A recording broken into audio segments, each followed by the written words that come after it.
Ghanaians, please verify if it's true or false, that Serbia is requesting for 100,000 Ghanaian youths. Or let me say, Ghana is sending 100,000 youths from its country to Serbia. What's the reason?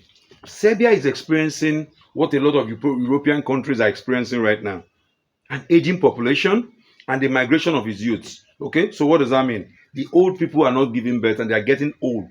So the labor forces are shrunk.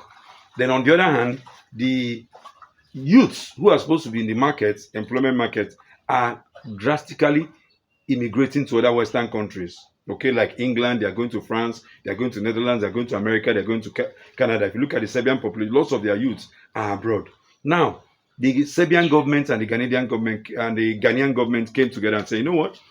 Can you give us youths, your active youths, about 100,000 of them? What would this do to the country?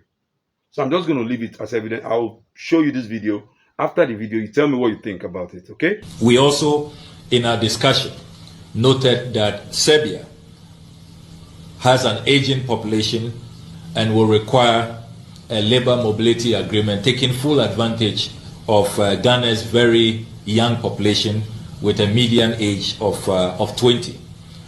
The Honorable Foreign Minister has indicated that this year Serbia plans to grant 100,000 work permits, and Ghana has expressed interest in taking full advantage of that so that we can have thousands of our young people work in Serbia. The person that forwarded it to me, I went to look at the comment sections. I was having all kinds of opinions. But as a Ghanaian, those are the people I really want to hear from. What is your opinion? What is your perspective? What is your take on this? Sending 100,000 of your youth there. But I saw some advantages. I saw some disadvantages. I'm going to share to both countries, okay? Now, to Ghana, the first thing is an employment opportunity for your teeming youths who are at a work age, who has a lot of energy, but nowhere to express themselves. It's a beautiful opportunity for the youths to express themselves and work and contribute to a society and build the world. That's number one advantage to Ghana. Number two, remittance. This is going to help a bit of your economy. Okay, now it's estimated that Africa remits $100 billion annually, and these kids or these youths that immigrated to another country, they have families back home. Some have wives back home. Some have relations. Some have business or whatever. They are going to be remitting money back home. The third one is skill acquisition. Okay, many of them are going to learn some skills that they didn't know before, things that were not obtainable or they didn't have access to. So it's going to give them a beautiful skills acquisition. The third one is diplomatic and trade relations.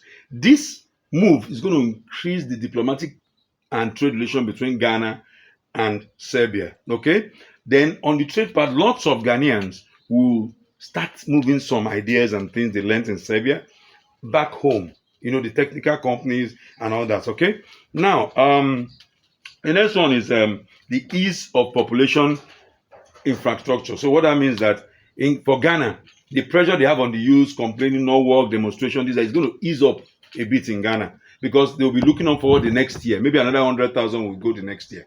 Okay, so it's going to ease up. They will look up to it. And most of the people that may go for this program might be youth that are not employed, youth that are struggling, that need to work. So I think there will be an excitement from them. Now, what are some of the disadvantages I perceive or what people wrote down? It's going to bring back, number one, it's going to bring out brain drain. What's going to happen is that the brilliant youths, some of them that have first class, that went to good schools and all that, will start relying on this program, waiting for the next year to go. That's the first thing. Brain drain. Some of your best brains might start running to Serbia, maybe your doctors, except they find a framework of saying these are the kind of people we want. But even at that, it's still going to be challenging. That's number one. Family separation. Lots of people, due to economic challenges, they will choose, and only some will leave the mother, maybe don't have a father, and migrate and say, you know what, mommy, let me go work and make money. Number two, to Ghanaians' economy, cultural displacement. What that means is that in 10, 15, 20 years time, let's say you do 100,000 every year. I don't know if they're going to do that. It's going to affect the Ghanaian, which I doubt. It's going to affect the Ghanaian youth cultural displacement. That's what's going. There's going to be an empty. The impact will not be here. It's going to show in 10, 15 years time. Okay. And number four, not everybody will welcome you, even in a home that you're welcome. So they're going to face a bit of discrimination, racism, and indifference by some people. They're not happy that they come. That's under cultural, okay. And number 4, on the Ghanaian economy, there's going to be a dependency on remittance. Okay, after a while, they start depending on money coming from that place because it's a predicted amount. All right. Number 4, national security. When young people leave unanimously, imagine if you're doing young people 100,000 every year. Let's say it works well. That's 1 million in 10 years. Okay. All right. So that's that. All right. Now to the Serbians, what's the advantage to the Serbian? The workforce of Serbian will be renewed, new energy, new vibrancy. Okay. The workforce there's more energy. People that want to work, they turn into work, because the youths won't accept the original Serbian youths might not accept the kind of money. I don't think they're going to pay them what they were paying the Serbian youths.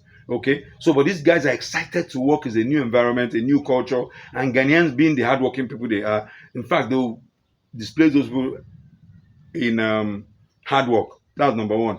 Economic growth. This is going to directly impact the economy. So let's assume for them to have come make this kind of request means they've been facing a challenge in certain areas.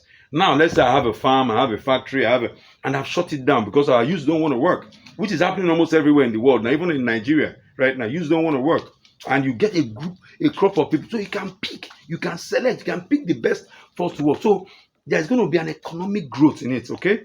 Number 3 is what very good, I think, cultural diversity. Okay, it's going to influence. Ghana has a rich culture. They're going to infuse it. Africa's culture, they're going to infuse it. Their food.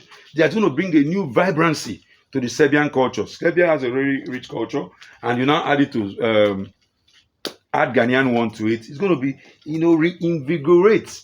All right. Then strategic international ties with Ghana. That's going to be very huge. That's going to help the ties between Ghana. They won't even notice it now. It's going to show in 10 years time. You notice a lot of them intermarried, a lot of them, cultural, they get to know themselves, just like what the Jamaicans are to the English community. Okay, these are many years of this thing. So it's going to lead to the new vigor. So now, what are some of the disadvantages? The first disadvantages to Serbia is that integration. Like I said again, some old Serbian people, those that want the culture, will find it hard to integrate the new people that came due to religion, language barrier, some of those. But those are with time, they can get over it. Okay, that's one. Now, social tension, that's the biggest one. There's such a movement. Sometimes it brings about xenophobic, racism, and resentment. Okay, this is challenge. It comes with anywhere that has immigrant. There are some people that will say they do not want you. All right. So those social tensions will be there. Economic pressure, that's the third one. Economic pressure is like, if you bring out 100,000 people, you must have provision to house them. You must have provision to house them, social services, healthcare.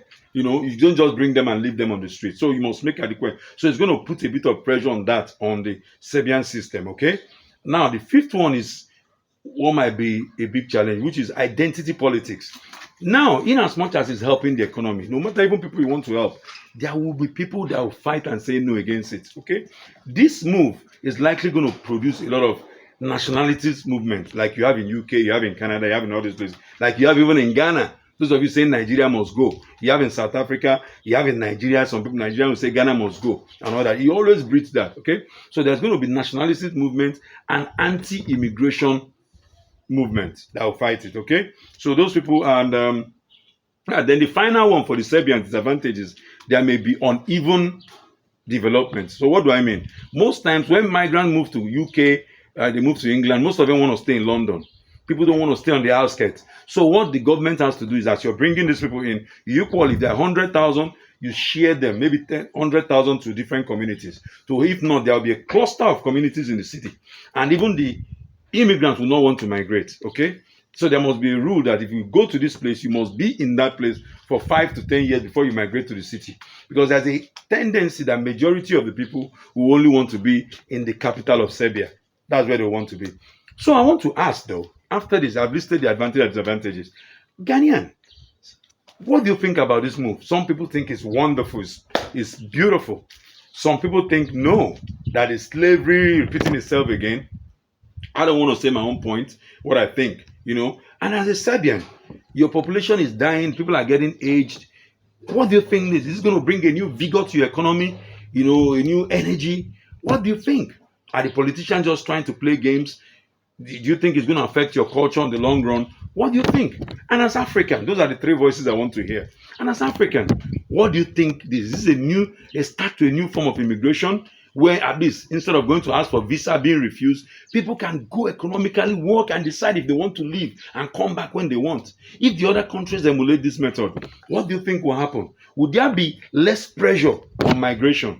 So imagine if the developed countries in the West say, okay, you know what, no more visa, we're going to do economic stuff. Do you think it's a good move? So as a Serbian, kindly leave your comments respectfully. As a Ghanaian, what's your thought on this? Leave your comments respectfully. And as an African, do you think this is a trend that you think you should grow? Especially the youths. Let me hear from the youths. What's your perspective on this? Those things that we don't have in our that they're not providing for us. If they offer this to your country, if you're a Kenyan youth, if you're a Nigerian youth, if you're a Cameroonian youth, Sierra Leonean, Congo, Somalian youth, and you're offered this, Ugandan, do you think it's a good move that your country should get involved and negotiate this? Because it's not just Ukraine, it's not just Serbia, Ukraine, Japan, a lot of the European countries are short in population. And if they see that the Ghanaian one works, it's going to be emulated. Thank you. My name is Sam. Once again, some of you that left comments, some unkind, some kind, it doesn't matter. Everyone has a right to express themselves. That is what democracy is all about. So express yourself. Have a beautiful day. Thank you.